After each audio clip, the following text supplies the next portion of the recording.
Uthi, "Hey Malwandle, uyabona lo owathi indlela ibuzwa kwabaphambili. Wayengasangeni la ekhanda. Wayesho ngoba wayesuke azi ukuthi umuntu omdala mangabe ethi cho, mlalele ngoba uyazi ukuthi ubonani futhi ushiso yini ukuthi cho. Uthi akuyimi lo wangishada ngenkani, isoka lami engangilithanda ngenqanqatheka ngalo, ngilizwa ezibilwini. Uyalazi leli soka engase ngiliginyile li-inside, right deep inside me. Ngilizwa ngaphakathi. Ubaba wami engalifunile lisoka engalifunile esishaya phansi ngonyaka ethi nje cha, not this one. And mina ngangicabanga ukuthi ubaba akamfundi lo mfana ngoba ekhaya kubo kuyahlushekwa koholopholo and thina ekhaya besime kahle sizigwili. Ngathi baba musuke umcwasa ngoba ngiyamthanda ukusalayo. It's not like ngishadela ukuthi mina ngiyokondliwa indoda, ngiyofuna amafa. Mina ngishadela ukuthi ngifuna omonso wami. Hey, it's a story time. Sondela Life Graduates. Hey. Hello, sanibonani, Dumelang, igama uZandi, isibongo umfeka uMalwandle lo, Lwandle kalwela lweza ubhekane zona isihambela, likude phezulu.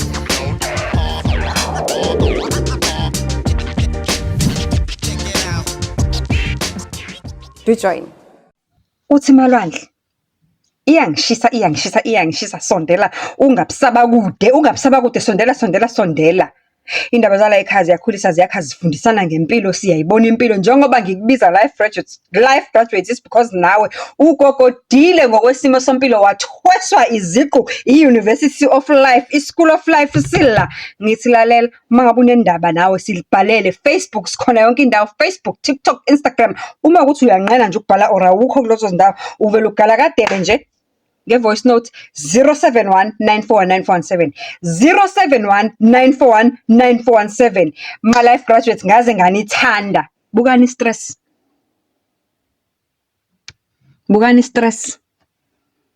Kodwa siyahamba. In a week's time it's gonna be gone. Ngiyabonga imkhuleko yenu, ngiyabonga amazwi enu angakhayo. Ya nje sizosoloke sithi nje kancane. Hayi amadimoni sizwanyathela kancane. Yes, sizwanyathela. Kancane. Hayi sizwanyathela amadimoni up until we get to that date. Lo Monday esibheke kuwona engeke ngisayisho nedate yakhona ukuthi umuphi lo Monday lesiya kuwona kwi-theater, kodwa it's fine. I'm healed. Mamfuna nje ungene wagala kadela ku-voice note yami washaya umkhuleko ngathi mina I am highly blessed. I am special and I'm highly blessed.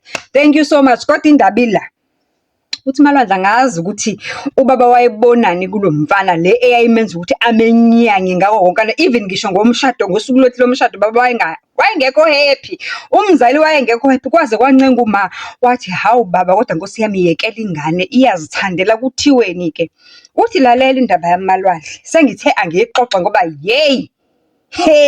ngiyakubona uzanazo nge-straight line ezezithwalo. Uthi Malwandle mina ngikhule kamnandi ke ekhaya nje ngingedwa, ngiyiqanda ekhaya. Uma kushiwo-ke ekhaya kuthiwa uma before mina waba nama-miscarriage awu-7, kusho ukuthi mina ngowesi-8 ekhaya. Kusho ukuthi-ke kwakuyinkinga zempilo-ke nje nabo-ke impilo yayiba-graduate-isa ngendlela yayiba-graduate-isa ngawo, ngoba kuthiwa ubaba wayeyisoka lamanyala. On top of ukuthi ubaba eyisoka lamanyala, ekhaya kubo kwakumiwe kahle. Njengoba kumiwe kahle ekhaya kubo kababa, ubaba u-inherithe ibhizinisi, isitolo from umkhulu ozala yena ubaba. So nje kwakuyileyo ngane naye ubaba esemalini, kwakuyabona uyile ngane e-high school eyayihamba ngebhaki yasekhaya ngoba vele makuphuma isikole ubaba uzohamba ayo-pick up iy'mpuphu lapha, ayo-pick up ama-rice lapha, adeliver abantu lapha, yabona eyileyo ngane. So amantombazane ayeziwela kalula kuyena, hence as a result it was easy ukuthi abantu abadala babone ngazuthi kwakwamantombazane mhlampe ayebophelele uma ukuthi aze abe namasu ayi-7 before me. So ekhaya ngigcine ngiyintombazane ngingethuthi kwathi mina makuphila mina nje kwavela kwathiwa nje hooray, undlalifa ukhona, it's fine, we don't even need to try anymore. Uthi emva kwaloko ngoba even ngisho odokotela makusho kuthiwa odokotela base bem-advise uma ukuthi hayi nkosikazi ngeke sekuzofa wena okulandelayo ngoba wonke amasu akho asifale emhlabathini. uthi kuthiwa uma ngabe kungesiyona ectopic pregnancy kwakuba ingane ephila 3 weeks, uma ngabe kungesiyona ingane 3 week iphila 3 weeks kwakuba ingane ephuma ku5 months. Uthi kwakuloke nje kodwa kuyistory nje after story kuyistory after story, kodwa ke asikho lapho. Uthi Malwandle ngibuze mina ukuthi ngifika kanjani kwi-situation whereby ubaba hated my husband ngenyongo ngengingila ngisho nangesende lakhe imbala ngoba wayengamfuna ubaba lo mfana futhi ehlula ngisho na ukuzenzisa. Ngangicabanga ukuthi into emenza ukuthi angamfuni umfana wabantu is because ekhaya kuba wakuhlushekwa ebona ngathi lo mfana uzodla umnotho wasekhaya, kanti cho abantu abadala bazibona izinto yithini esingaziboni, sigajwa uthando sithi gabu sibe kangaka. Futhi Malwandle ngihlangane nesoka lami. Uma ngihlangana nesoka lami mina ukuthi ekhaya bengivalelwa up until matric, ngivalelwe up to a point whereby ekhaya baze baqala ukukhuleka mangiqeda umatric ekhaya. They were so worried ukuthi sengizohamba ngiyohlala ngedwa to a point ukuthi mina angizange ngithi mangiqeda umatric ngaye tertiary immediately, and ngangiphase kahle Malwandle, ngangiphase nje ngangingqashele nje ngazitholela ama stars wamesho ke ukuthi ke kusho ukuthi mangibuke ngathi untanga lo, ngoba uthi ngaphasa ngo-M. Uyawazi ku-M ukuthi kwakuyisimbolo eyayila ngalezo zikhathi leyo yayikufaka nje keep ikufake endaweni kucace ukuthi hayi nama points agijima lapha ko 35 36 alright. Uthi ke Malwandle ke mangiphasa ke angibuze kubaba ukuthi vele ke inkulumo esasihleze siba nayo lo, ngoba ubaba wami mina wayewumhloli district ntontontoni, nduma wami wayewu-principal esikoleni thizeni. So nje kwakuphilwa nje wamnandi ekhaya. Ngapha kunesitolo and lesi sitolo ubaba esi-inherithile kubaba omkhulu kumkhulu wami. So ma esi-inheritha ubaba wasidevelopha ngokufundiswa waze wafaka ngisho ibutchery eceleni kwaso. So njengoba kune-butchery nje eceleni kwaso lesi sitolo sibhizi, izalukazi zempesheni zihola la ekhaya. Mangabe nje kuyisuku lempesheni zizazokela la izalukwazi, sihola isalukwazi kuyaswipe la kukamsayipeni kwenziwa yonke into. On the other side kune cafeteria like that sakhona ukudla okuvuthiwe. Abalambileyo bahamba baye ngale bafike bahlale ematafuleni badle bashise nenyama ngoba phela kunebhusha ngithi mebeqeda ukwenza lokho ke bese beyahamba ke beziyoizalukazi ziyobhala ke ebhukwini ukuthi umuntu uthatha ini nani. Maziqeda izalukazi ukuthatha lokho kuno driver la ekhaya nebhaki owehla ngoba phela ubaba akasakwenzi lokho sekakhulile. Bese kunebhaki elenza lo msebenzi ukuthi mengabe izalukazi celile-ke sezithathile-ke ebhukwini ngoba ufike ukhokhela okudala, ngithi ukhokhela igrocery leya last month nezinto obukade umane ulokhu uzithatha. Siyazi mos izitolo zasemakhaya before kufika mazayizayi ezomosha bekunjalo vele na before. You know this right? You know this. So bekunjalo vele before. So uthi ke mengabe sebethathile ke ebhukwini ke umuntu ke uma nemthwalo yakhe la ahamba uhlala ngale elokhunjeni ecafeteria makaqeda ke ngale cafeteria, and then abese ke aya lokhunja ke bayamlayisha ke according to areas ukuthi abaya endaweni ukuthi esigodini sokuthi kuthathwe kuhanjwe nawo shwi bayoqathazwa la beya khona. Right? Uthi sihambe ke isikhathi Malwandle ngicedile umatric la, mengiqeda umatric la fanele ngiye tertiary ekhaya. They are so worried, they are stressing out, ngizobe ngiqala nqa uyoyiphilela ngiyi-1 mina. Kodwa uthi kwenzeka ukuthi ke ngoba phela ekhaya bekunemali ku-right, ngangitetema nje ukuthi ngifuna ukuyofunda kephi. So they were listening to me. So kwaba nala gap here ukuthi ke ngagcina ngingayanga la ngangifuna ukuya khona ngoba ngangingathathwanga. Kwanala gap here. Uthi kuloyo gap here ngadecide ukwenza izifundo ze-beauty therapy. Yabona lokhu ama-masseuse abantu abamassage abantu, ngenza lezo zinto lezo. On top of that ngenza ne-home yini lokhu kunakela abantu abakhulile abagula. Uthi the reason I did that certificate is because I saw how my mom struggled to take care of ugogo. Ugogo esekhulile esegula esengasekho right. Each and every time ugogo enama problems kwakufanele mabaqashwe unesi. And ngangingakuthandi lokuqasha kwabo unesi because I felt like ukuthi le nto leya kwakuyinto ekufanele ngabe uma wayezibambela yona personal, but because wayengenaso iskill, wayengakwazi ukwenza. So mina ngadecide ukuthi this is the skill I need to have, and uthi le nto I only did it for 6 months kuleya gap year yami.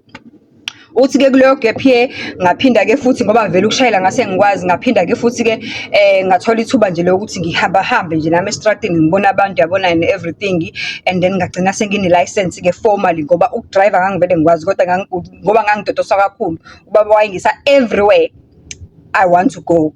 So ngangigcina ngifana nomuntu ongawazi. So that was the year I actually polished my driving skills.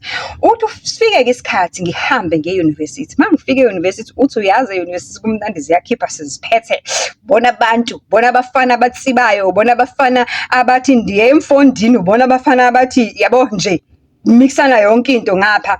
So nami ngahlakanipha ngabona for the very first time ngiyaqoma la, ngiqoma umfana aka cute malwandle, umfana aka smart malwandle, is doing a different course kunami, kodwa umfana nje uhleze e receiver yabona Dean's Award ontontoni kuma fest, yabona nje lezo zinto lezo uhleze thola nje those kinds of awards umfana, and umfana ufunda ngebhasari. I learned umfana ukuthi ayikhaya kubo kuxekekiwe ungene ngebhasari ukuthola bani stars ngingakhe lana. So nje, and umfana as much as efunda ngebhasari is paying for all the tuition fee, akanayo imali yokudla. Uthi ngiphenduke ngibe bless umfana ngiyamthengela ukudla umfana, ngiyamtotosa umfana ngibuye ngimthengele ngishiya impahla zokuphela mina nginemali akisekhaya kumiwe kahle. Uthi umfana ngiyamtotosa umfana ngenza yonke into umfana ngiyamphekela, yimi loya angazi ngu-wife bani kodwa ngu-wife somehow. Uthi ayike sihambe isikhathi siqede-ke esikoleni umfana graduate aphase kahle, nami ngiphase kahle. Ngapha mina ngangenza-ke izifundo zokuba yi-pharmacist. Inhloso yami kwawukuthi leza zitolo zasekhaya ngiyothi mina mangigraduate ngibuyele ekhaya ngifike ngi-ede i-pharmacy lapha kulesa sitolo, because nginaleya nto yokuthi ogogo laba abahola lapha ekhaya kufanele bangasokoli nokuthola amaphilisi, bawathola amaphilisi ama-BP adelive laphaya, bawathola amaphilisi ey'nhlungu, yabona nje. Futhi nginayo nanto emqondweni wami ethi once well settled ngiyofaka ngisho into yogogo eyoba-massage yabo, kube ukuthi nje ngifaka ngiqasha abantu kube nendawo yokumasaja ogogo, yabo nje kube nje kuvele kube yi-centanyana encane ekhaya ngoba vele already ama-basics akhona. Uthi hayike sihambe isikhathi ngiyamondla umfana ngapha. Uthi inkosi yami ngebhadi lomfana noma sesiqedile ukufunda amalwandle, uthi hey umfana kumhambeli kahle, kunzima ukuthola umsebenzi, up until nini sesingasazi umfana uthole kumsebenzi. Mina lapho angifune umsebenzi kodwa ngavele ngawuthola nje kalula, and ngawuthatha because I wanted the experience to understand ukuthi lento engifuna ukuyenza, how do you run a pharmacy, because vele I'm sengiyi-pharmacist by profession, but I need a business side of it, you know, to understand how to run, because angeke ngivele ngiyitape njengokuthi ngithatha njengey'mpuphu lezi ezidayiswa ekhaya. Uthi ayina ngempela ngiyithole experience 1 year 2 years vele sikwisithe 1 umfana usastrugglisha up until certain time-ke aqasha umfana la aqasha khona, and uqasha on a junior position kulento ayifundela umfana. Umfana enganyanye emalwandle, enganyanye umfana umbone nje ukuthi akekho happy. Ngithi mina sithanda sami, you have to understand ukuthi ayikho into evele ithi qala ithi yabo, you have to start somewhere. This is where you are starting nawe as umuntu, yabo. Uthi hayike umfana at that time-ke uyi-princess phela ngoba ngihleze ngimenzela yonke into, ngim-introduce ekhaya. Uthi nje the very first day umfana ngifika naye ekhaya, angifuni ungasho umalwandle, ubaba was not happy. Waye pissed off, enyanyile nje. Umfana uyambuza i-background yakhe, umbuza ngayo yonke into, abazali ekhaya kunjani. Uthi nje ubaba was just never happy. I don't know why, wayemuzwani or wayeboni, kodwa was never happy. Uthi up to a point-ke umfana-ke, up to a point umamncenga ukuthi hayi ngicela uyeke ingane, this is umjolo wokuqala, mhlawumbe usazophinda ahlangane nomuntu okuyile caliber wena oyi-expectile from mntana wakho. Uthi nangempela kube leyo situation. Uthi hayike kucace ukuthi umfana nje sikanje naye asihlukani, unyaka wesibili unyaka wesithathu siyathandana kumnandi kunjaya, uyasebenza umfana kule junior position yakhe, kodwa umfana akekho happy, uhleze complainer up until a time la umfana khona amalwandle wabuya wazongihlalisa phansi wathi, sithandwa sami ngidinga ukuboleka u50,000 rand. Uthi ngathi wathi umfana, hey ngikhathele mina ukusebenza into engabonakali, I want to start my own businesses. Uthi and at that time umfana usebenza zonke lezi zinto zo trading tontontoni, ayikho into angayenzi, yabo, ukuzama ukubooster ukuthi phela naye ufuna, yabo, ngoba nje umekesha umfana. Uthi mina ngifuna nje ukuthi umndeni wami uphile kamnandi. Uthi uze enze i-example ngami, uthi yabona nje ekhaya kini njengoba ninamabhizinisi ni-right ninje. Hayi, uthi umfana ngimangala mina, uzowenzani? And njengoba uboleka uyazi vele ukuthi nginayo access to that money, because mina phela ngithi I'm a trust fund kid, nginezimali zami. Kwamholo wami mina angiwenzi lutho, because ekugcineni kosuku ubaba leli flat engihlala kulona Esengize ngahlala kulona nomfana ubaba wangithengela lona cash mangisuka nje ekhaya ngiqeda ukusebenza ngigraduate wangithengela lona cash yonke into enginayo cash even ngisho imoto engihamba ngayo cash anginasikweleti. So the only thing I'm doing la endlini is just to buy grocery. Naye kumfana ngoba ke useyasebenza ke phela in a way ke uyahambisa imali ekhaya kubo abuya ede lapha nalapha yabona nje izinto ezingatheni but ezingahleli la emahlombe ami. Uthi hayi nangempela ke kube njalo ke umfana ke ahlalise phansi amboleka imali uthi ngibuza uzenzani ngemali engaka. Uthi umfana ashonele kodwa ekugcineni malwa nje ngoba umfana ngiyamthanda wachaza ukuthi ufuna ukuqala ibhizinisi ufuna ukubona ukuthi makaqala ibhizinisi kwathini kuzohamba kanjani.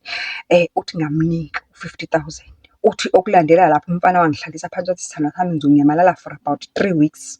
Njengoba ngizonyamalala for about 3 weeks ngizobe ngiyozama ukuhlanganisa into yaleli bhizinisi lami ngicela ungakhathazeki ngami. Mina mangabe ngisithola isikhathi sokuthi ngikufonele ngikhulume nawe ngizokufonela ngikhulume nawe kodwa don't worry about me. Ngiyohlanganisa impilo angifuni nje ukuthi ngikhuphe emafutheni bese uzohlala la for the rest of your life ubekezelele mina because mina ngifuna ukukulobola. Uthi hayi nangempela hamba umfana uphele u3 weeks. Uthi hayi umfana akatholakala efonini kodwa yena makathola isikhathi uyafona nini baxoxe nini yabona nje kodwa okucikizisayo ukuthi nje each and every time umfana ngathi uyinto ejahile all the time. Uthi hayi nangempela ke akuhamba isikhathi azagcine ebuyile ke. Uthi abuye umfana lapho mekahambile emsebenzini uthathe unpaid leave ngoba uyolungisa izinto zama leave wakhe. Okay, uyolungisa into zamabhizinisi wakhe. Okay fine ke abuye ke mekabuyile emsebenzini uthi Malwandle ngicela ukutshela ukuthi awuphelanga u2 months umfana ebuyile emsebenzini wavele nje angazi kwenzakalani ngoba gubhu nini wavele wabe manager emsebenzini kwathi gubhu hawu nini umfana wavele wabe ishareholder emsebenzini uthi kwathi gubhu umfana nange sefuna ukuyolobola ekhaya ngangeke ke ngithi cha I deserve it because umfana kade ngimthwele la umfana all along. Uthi hayi nangamhla umfana nje eyolobola ekhaya ubaba was not nje excited uma kuphela wayelilizela uthi nje ubaba wayemuncu nje umbona nje usakekho excited ayikho neyodwa emjabulisa ngayo yonke leyenzakalayo. Uthi ayaloboleka umfana kushoda khona uthi ubaba uloke embhuqa ngayo uthi nalo mfana wakho hluleka nawe khokha inkomo eziphelele uthi yabona nje ubaba uloke embhuqa nje uthi mina ngiyintombi kababa because phela ngiqanda vele ekhaya ubaba sinamanqoko nje nathi ngiyintombi kababa ubaba noma engcokolisa ke manje usehleze engcokolisa ngalo mfana oyisihlule hayi nawe bakhonyana benu uzibani abanjani abahluloko uthi nje kodwa hayi as long as umthanda mntanami it's fine because uma wakho hayi usengithethisile angisafuni ukuthethiswa uma wakho ngalo mfana wakho. Uthi Malwandle sihambe isikhathi uthi ke manje ngithi yabona ke manje you are a shareholder emsebenzini you are a partner ntontontoni engathi umfana wayenza izifundo zoloka nje you are a shareholder you are a partner ntontontoni so into engicela ukuthi uyenze ake ulungise umuzi wakini focus emuzini wakini kungathiwa gijima wayolobola wena washuma wakhe ehlupheka ngoba uma echaza uma wakhe wayiphila nje ngokuhamba ecentela abantu tshalela ingadi abenzela amawashing ukuthi nangempela umfana walungisa umuzi gubhu wamuhla umuzi wabuka umfana kwa right kubuka umfana wayeka ukusebenzela abantu makamfana kwa right yonke into yaphashasha. Uthi lapho sivumelene nomfana ukuthi mina nawe asikazi ukuba nezingane njengamanje because yonke into esiyenzayo siyayabo nami ngapha ngineplan ukuthi ngifuna ukuyofaka ifamasi ekhaya once nga right even if I am running that pharmacy all the way from across the sea, wherever, but okusalayo, I will be able to see the stock levels. I will able to hire abantu right and everything. I will run that business noma ngabe ngephi in which part of the country. Ayina ngempela ukuthi kube njalo ke. Uthi at that time ke ngoba ngiyabona ukuthi hayi impilo isiba right uthi hayi ke nangempela ngiqale ke ngithola i-construction company qala iyogubha ekhaya ukuthi kuzofaka le pharmacy and everything ngapha umfana yena ulungisi kubo seku right ngaphela use right he's been made a partner now in the business. Umthayithi sikhambe isikhathi Malwandle i-pharmacy yami isimile sekushoda nje ngifaka i-stock and say i-license sengi-applyile yonke into isi-ready konke kuhamba kahle nje kula konke uthi at that time kuvele kuguluma ngamfana uthi mesho umfana wayengenayo ubaba umfana nje wayinoma wakhe kuphela beyiphilela boyi2 kulamafama bebehlala kuona beyizinto nje ezaziwa ngokuhlupheka and everything kodwa all that changed because you know uthi vele aguluma kamfana shawe stroke esingaqondakali gubhu mfana agule abangwe nezibi kanjani uthi agule up to a point ngize ngisuggest ukuthi ngicela ukuthi uma wakho asuke ekhaya kwakhe azohlala nathi ukuze ngikwazi ukumnakekela futhi at least mina nginaso nale certificate sokunakekela abantu abadala home based whatever nginabo and uma wakho angathola ukuba comfortable in this position akwe njoba ishawe stroke nje uyadinga ukuthi angahlala nomuntu ozomane ehlale emmassage emlula and everything. Uthi umfana ngimbona ukuthi uyayizwa lento kodwa akayizwisisi. Uyabo umuntu ukhulume naye umuntu uyezwa kodwa akazwisisi.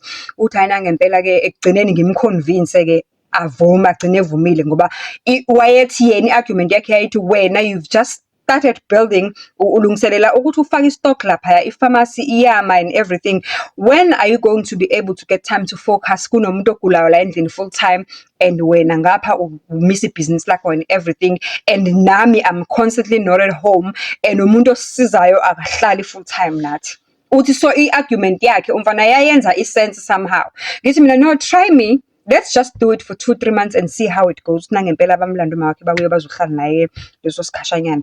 Uthi throughout the time umfana uma wakhe ela, umfana ngathi akekho happy akakuthanda ukuba khona kama wakhe la and aka understand why ngoba phela mina ame pharmacist ngiyawazi ukumpress umlokhu njela ukumtholela imithi right. Angithi uyabona lento iya connect uma ngabe uyi-pharmacist imithi uyayazi and lo muntu uqala i-business lakhe le pharmacy and everything. So uyabona nje kuya connecta and ama-pharmacists phela into ehambisanayo nabodokotela and futhi naye la muntu uyakwazi ukumasajana and everything. So uyakwazi ukumlula lapha nalapha. So nje basically kumele ngabe uhappy umfana kodwa umfana akekho happy and aka understand why. Uthi sihambe isikhathi malwandle. Umfana enza suggestion ukulalela. Lo muntu lo asakwazi ukujola, lo muntu lo is taking up all your time kufanele ngabe uyifocus ebhizinisini. Lo muntu lo uthi abeka izizathu ekugcineni kosuku ezine suggestion asimthathe lo aye ehome. La kunabantu khona aba-trained abazohlala naye 24/7 bambheke. Uthi hayi nangempela ke ngingayewini lo argument because ekugcineni kosuku nami ngangibona ukuthi asisenaso ngempela isikhathi sokujola akusekho mnandi and we are going towards isikhathi esasivumelene ngaso ukuthi isikhathi lesi sasithe mangabe 1 yena wanomsebenzi oright, 2 wenza kahle emsebenzini, 3 mina ibusiness lami lokuthi ngiya-eda lapha ekhaya ngenza ilokhunjana ngifaka ipharmacy ezitolo zasekhaya and everything. Once konke lokho kwa-settled kwa-somewhere sakubona kuqala kukhula kunyakaza, that is the time where we should be thinking of umndeni ukuthi soqala nowethu umndeni.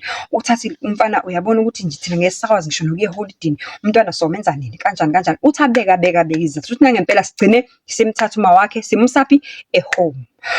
Uthi ehome wathi uma wakhe makafika ehome wavele worse ngokugula. Uthi nje i-situation yakhe ya deteriorate fast ngalendlela lo muntu ajije kuhlangothi, lo muntu akafuna ukukhuluma nabantu, lo muntu uma umvakashele amehlo akhe akahlangani nawakhe, lo muntu uma umvakashele yimpi ukuthi adle and nase home vele siya receive ama complaint ukuthi akafuna ukudla. Kodwa somehow mangabe kuyimi engifike nokudla kuyimi futhi yabo engiclose to yena, somehow uyathamba as a result. Even ngisho umphathi wala ehome uyasho ukuthi I have noticed ukuthi mangabe kuwe uba wakho softens up, umother-in-law wakho softens up and somehow uyavuma ngisho ukudla into omphathelene thina sihleze silwa naye kunzima and kunzima phela ukuthi somnika kanjani medication engadlile. Uthi uthe ngelinye ilanga efikile ekhona umphathi wambiza wathi I've got a private conversation that I've been longing ukuthi ngisho nawe but ngisaba ukuthi kanjani ngizoyiqala ngakephi. Uthi nje the first thing namnikeza ischedule ye visiting hours. Uthi yabo these are our visiting hours now uyawazi and but look the special request the essence wa umyeni wakho ukuthi yena as much as sina lama visiting hours yena ufuna ukuvakashela uma wakhe at what hour and we don't have a right to refuse. At first we could not understand why is he doing this and he insisted up to a point ukuthi waze wa-offerisha ukukhokha ×3 of imali esemgcina ngayo uma wakho la monthly. Uthi mina ngithi uthi yebo kunjalo. Uthi look la kwaqala lento yaqala yenzeka kanye ngenyanga, umyeni wakho wayefika la once a month athathe uma wakho in the middle of the night and as you can see ukuthi the time is 20 to 12 midnight. Athathe uma wakho in the middle of the night and each and every time emthatha excuse me, umbuyisa before iy'ntatha around 2:30 to 3 somewhere there isikhathi. Uthe makusuka lapho kwashintsha from once a month twice a month, from twice a month to 3 times a month, from 3 times a month to once a week, and now lento le isiyenzeka 3 times a week. And we cannot take it anymore because we can see ukuthi each and every time yenzeka isiwombe nesiwombe lento yenzeka umkhwenyana wakho eyenza uma wakho ubuya ewes. And the very, very sad thing is that we cannot even point out ukuthi yini wrong ngaye. As nawe wazi ukuthi noma nibiza odokotela la bemcheck uma wakho benza everything, abakhona ukubona ukuthi yini kahle kahle vele wrong ngaye. Kwa stroke lesi, it's just a speculation ukuthi stroke. We are not even sure anymore if this is really a stroke because something fishy somewhere somehow. Uthi hayi nangempela, uthi hayi lo mphathi lento ayisho ingidle up to a point where I decide to hire a private investigator. Now I want to get to the bottom of this. Kwenzakalani la? Uthi mlandeli private investigator, mlandeli uthi hayi nangempela iyenzeka lento umyeni wami, and futhi uthi kuyaqondana njalo umyeni wami uthi sinemoto la egcekeni ziningi, sinemali angithi umyeni wami usekayipartner, mina vele ngangi-right from ekhaya, uthi sinemoto ziningi, but uthi kuyaqondana njalo umyeni wami meke wathi usebenza ebusuku, is got a business meeting ebusuku ngalezi zinsuku ezicorresponda exactly ngalezi zinsuku enganikwe zangazo ilist yama-visitation hours nangezinsuku abekade efika ngazo lapha. Kuyaqondana umyeni wami ngalo langa uthatha i-double cab, ahambe nge-double cab. Uthi sinama-double cab ayi-2, kukhona enye ene-canopy, kukhona enye engena-canopy, and njalo uhamba nale ene-canopy mangabe yabo. Uthi hayi-ke i-private investigator-ke nayo iconfirme ukuthi hayi umyeni wakho uhamba ngemoto ukuthi ngiconfirme yes, double cab nje umbala ine-canopy yes, on this date uyahamba aye home, afika athatha uma wakho, each time emthatha uma wakho umthatha around 22 midnight ebusuku, and mangabe umbuyisa after an hour. It's never more than an hour, it's after an hour, and usually it's around 1 a.m, 1:20 around those times. Uthi ngibuze usuke emsaphi, uthi nangempela ke-private investigator get to the bottom of the things. Uthi umyeni wakho makathatha uma wakho nazi izithombe, ufike amthathe abese engena naye emangcwabeni. Uthi the only thing that I've never done is to get kulawo mangcwaba because I've noticed ukuthi umyeni wakho has got a special relationship nephoyisa lasemangcwabeni eligada amangcwaba ebusuku, ngoba each and every time megafika it's either ufika uphethe isijumbana nge-envelope, which means ukuthi suke kuyimali, or ufika nje eliphathela ukudla or something, ukusho ukuthi nje abantu abazana abane-agreement and abasokolisani. Kufika nje lo athathe i-stretcher sikama wakhe lo asikhiphe emotweni, amrephe ngeshidi elimhlophe, athathe alihambise. Now uthi sengifuna uku-understand la mashidi amhlophe awani. Uthi ngibuze kumphathi, uthi hayi umphathi lawo mashidi a-odwa umyeni wakho specially ukuthi each and every time ethatha uma wakho for a home visit because he has had an excuse ukuthi usuke emusa emkhulekweni, and uma emusa emkhulekweni it's something traditional yasekhaya kubo, kusuke kufanele makubo ukuthi kufanele amrephe ngendwango emhlophe. So umyeni wakho wasi-odisa thousands of sheets amhlophe that is gonna use for these midnight prayers uma wakho aclaima ukuthi umthatha amse for water. Uthi hey malwandla alikaze lizule kanje ikhanda lami, alikaze lizule kanje ikhanda lami, umyeni wami noma wakhe emangcwabeni kwenzakalani? Doesn't make sense, but the dates, the times and everything corresponda. Maye ngekho la vele ne-private investigator ingilethela exactly the same information enginikwe umphathi walapha ehome, yonke lento iyahambisana. Now I wanna get to the bottom of le ndaba ukuthi kahle kwenzakalani la. Uthi ngathi lalela, sengikhuluma ne-private investigator, ngifuna-ke siyiqede le ndaba, uzongitholela strong bodyguards ayi-3. Mina what I'm gonna do, ngizohayarisha imoto angayazi umyeni wami that we are gonna use that day. Lo muntu ngifuna simlandele, and ngifuna wena uhambe uyobribe lela security elumngane wakhe lapha yahleze ngena ayokwenza whatever yenza. Loya muntu ngifuna find out ukuthi umnika malini so that we can triple or dribble, but we have to give him an amount of money that is not gonna refuse, engaphezu kwaleyo umyeni wami ambribe ngayo ukuthi angene lapha emangcwabeni ebusuku. Uthi hayi ngempela senza ama-arrangements, sesiyazazi izikhathi zakhe, siyawazi amalanga amlanda ngawo, seku-3 times a week. Uma ku-3 times a week, njalo umyeni wami ufika amthatha amqhube nge-wheelchair, mayaqeda kumqhuba nge-wheelchair, kule moto le une-stretcher azithengela sona, sifaka kule moto bengingasazi ngoba phela iy'moto yiningi, lezi zihamba yena, lezi zihamba mina, kune-stretcher. Ufika amhlubula amkhume zonke iy'ngubo bese mgoqa ngeshidi elimhlophe. Uthi samlandela that particular day-ke, nami ngigqokile ngidisguisile, ngize ngafaka ngisho iy'buko, ngafaka igqoko, ngafaka amajazi, ngidisguisile. Uthi samlandela, iphoyisa afike ngempela alinikeze imali alinika yona limngenise, nathi vele sesilithengile ngithi iphoyisa. Uthi sifike singene ngalelo langa, uthi simlandele, masithi siyafika. Uthi masithi siyafika Malwandle, indoda yami yomshado, isoka lami lasenyuvesi engalitotosa, ngalinonosa, ngaliteta, ngalibeka la ngoba ngifuna libe umuntu empilweni, lilala nonina phezu kwengcwaba thizeni engingalazi nokuthi elikabani. What I don't know whether lamathuna alala phezu kwawo nonina uyawashintshanisa or it's the same one. Uthi Malwandle kimi kwavele kwacima iy'bane bhuqwi, kwaphela ngami. Uthi ngaphaphama esibhedlela Malwandle. Uthi mangiphaphama esibhedlela Malwandle, ubaba usekala nemibuzo, ubuza onesi, ubuza everyone, and ubuza to a point ukuthi waze wabuza ukuthi ubani obakade lethe ingane yami esibhedlela. Ayike vele obviously-ke ngangilethwe i-private investigator ngoba ngangihamba nayo. Uthi ayike i-private investigator yathi ngicela ukuthi simlinde aphaphame because angikwazi ukukhipha izindaba zakhe ngoba ungiqashile uyangikhokela for lo msebenzi engiwenzayo. Ngicela simlinde aphaphame ukuze ngikhiphe iy'ndaba zakhe kahle evukile ngemvume yakhe. Uthi ubaba ela 24/7 esibhedlela, ngaze nga-right-ke make sure kuthiwa after 3 days kuthiwa nje ingqondo wangazi ukuthi ihambile, ngihallucinate, ngikhuluma iy'nto ezingekhoyo, ngibuye ngihayize, ngimemeze, kodwa nje ngazi ukuthi nje ngomuntu onamadimoni, okuwukuthi kusho ukuthi wayebone into kwakungafanele vele ayibone. So nje wayephila ngokuthi nje odokotela bami yabona lo mjovo vele okulalise phele ngawo lo mjovo bazongilalisa ngawo ngalela langa, Jehova, kodwa-ke asikho lapho. Yeah, so kusho babemnika nje lowo mjovo ukuthi nje avele abe drugged because ingqondo beyingabuyi. Uthi kwaze kwasiza ukuthi uma wakhe aze afike nomthandazo esibhedlela, wacela because indlela wakwenza ngawo kubonakala vele ukuthi isibhedlela ngeke simsize kakhulu. Kwaze wafika kuma wakhe nomthandazi-ke, bafika namanzi akhulekele-ke, benza whatever bakwenza-ke, washo futhi nomthandazi ukuthi vele isibhedlela ngeke simsize ngalutho, lo muntu lo ubone into ebekungafanele ayibone.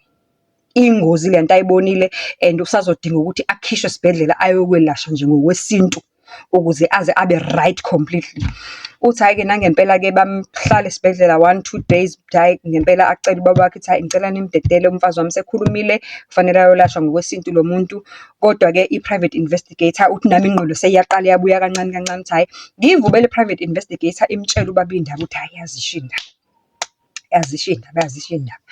Umlisa the day efuna isigaxa sesizumbulu sika 50,000 wayeyothwala eMokambiki. Wathwala umfana ngoba esekhathele ukuhlupheka ngoba efuna ukufana nomfazi wakhe ozalelwe emalini, ngoba umfana efuna izinto ezisheshayo, wathwala umfana.